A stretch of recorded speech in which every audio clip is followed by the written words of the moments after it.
হয়েছে। ওনার একটা heart attack হয়েছে, উনি গঙ্গাসাগরে গেছিলেন, তো সেই জন্য আমরা ওনাকে এয়ারলিফট করে এখানে নিয়ে এসে এবং আমাদের এখান থেকে আমাদের যে আপনার নিয়ারেস্ট হাসপাতাল সেখানে ওনাকে নিয়ে যাওয়া হচ্ছে এবং ওনাকে যে ওনার চিকিৎসার ব্যবস্থাগুলো।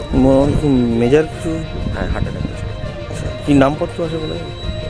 আমি পেশেন্টের নাম ডিসক্লোজ করছি না এখন। আচ্ছা, হ্যাঁ, পেশেন্ট পার্টিকুলার ডিসক্লোজ করছি না। এটুকু যে আপনার পেশেন্টের হার্ট অ্যাটাক ছিল, পেশেন্ট ভর্তি ওখানে আমাদের যে টেম্পোরারি হাসপাতাল আছে সেই টেম্পোরারি হাসপাতালে ভর্তি হয়।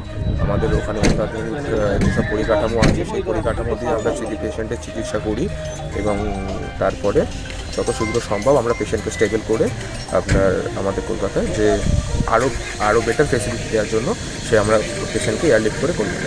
আপনার নাম? প্রশান্ত ভট্টাচার্য।